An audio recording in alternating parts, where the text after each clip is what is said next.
Harsh product removal, incorrect use of electric nail file or hand file can lead to damaged nails that are super thin and sensitive. When it happens, we naturally want to hide them and conceal them. But is it actually safe to do any kind of overlay or extensions on these nails? In this video, we will talk about it, and I will transform nails of my former client. Currently, her nails look like this, and I will show you what we can do to help her get through this period of nails renewal faster. Let's get started. Hello guys, this is Anastasia and this is my client's nails.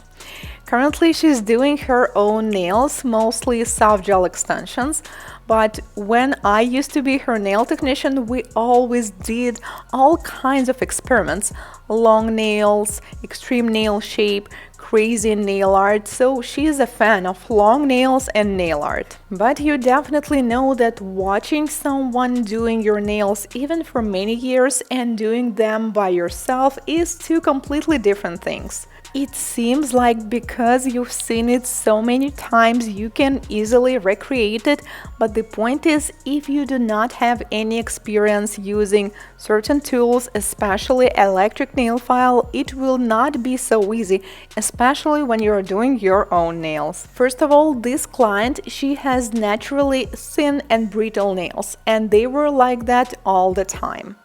But since she was doing her own manicures and soft gel extensions, sometimes she was experiencing product lifting. And when you have product lifting on your nails for a while, it can damage your natural nails. Also, if you do not do fills in time or you bump into something, then you can also damage your nails. That's why some of her nails look very red and whitish, because many layers from the top are missing, and this is what we call damaged or overfiled nails. Usually they become more sensitive and it feels like they're super thin. So if the nails are damaged to the point that you cannot even stand washing them in a hot water, then definitely it might be not a good idea to apply anything on top of them, because if too many layers of the nail plate are missing, that means we get closer to the nail bed, which is located right underneath the nail plate, and this can cause allergic reactions. If the nails are not that badly damaged, then you can do an overlay or even extensions, but only on one condition. The person who's doing these extensions should be totally aware of what they are doing, be super careful, and do not use certain tools, techniques and products, because they can damage these nails even more. I applied dehydrator and non-acid primer, and now I'm using soft gel base coat. This is very important because these types of base coats have a better adhesion. Regular hard gel base coats that work for traditional gel systems will not work here, so you can use whether a gel polish base coat or a soft gel base coat. She begged me to do any kinds of extensions because she said, no, please, I cannot live with the short nails like this. And I said, okay, but we're making them short. I'm using nude builder gel, and this is another trick on working with damaged nails. I strongly do not recommend using clear or any semi-transparent gels because they have more burning sensations, because UV light can go completely through the product and the heat spikes are more likely to occur. It's still possible even with nude gels, so you may consider doing one extra layer. So instead of applying one thick layer, consider doing 2 or maybe 3 of them. And normally with nude gels you will experience less heat spikes. It's very important to not experience heat spikes when we're working with damaged nails. I picked hard gel to do her extensions for a reason, because I have experience with working with these kinds of nails, and honestly there is something I cannot fully explain with the science, but whenever we do acrylic or even polygel nails, they do not last as good as traditional hard gel. Also, when we're filing and shaping nails, Obviously, there is some vibration that goes into the nail plate, so ideally you should avoid it. And in my case with hard gel, I definitely will do less filing and shaping. That's why I try to apply it the best I can, and I decided to use traditional forms. Another important condition on having nail extensions like this is the client also should be fully aware of these nails, do infills on time, and ideally the time for the next infill should be at least 2.5 weeks. Normally we do 3 or 4 weeks, but in this case it's okay to do it more often. I would like to address this important issue once again. If you have thin, overfiled, or damaged nails, you need to be extra careful about the products you apply on them.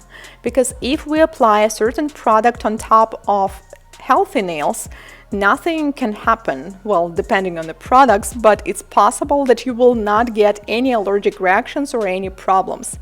But if you do the same with damaged nails, that means this product is much closer to the middle layers of the nail plate, and in this case, we may experience allergic reactions. What I'm trying to say is that you can do short nail extensions or even gel overlay even with this condition of your nails, but you need to do it only with a professional that you truly trust. Because when we have damaged nails, they are much more vulnerable to anything. So if you're not sure, it's better just to wait until the nail plate fully renews, which normally takes 3 to 4 months, and then you can do different kinds of extensions or overlays. We're going to do short nail extensions for her, and I know that in case with this client, it's definitely going to work better for her. If we would leave her natural nails like this, and we've seen that the free edge is super thin now, she has many hangnails,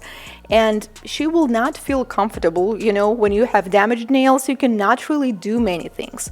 So when we do these short extensions, we are basically creating a shield on top of her nails, on top of her damaged nails, that is now preventing them from the outside world. And whatever she does in her daily life, such as washing dishes or making her bed, it's not going to feel uncomfortable because you have this super sensitive nail plates. But like I said, before you do this, please make sure that this is not going to make it worse. And I think this is about the length we're going to go for.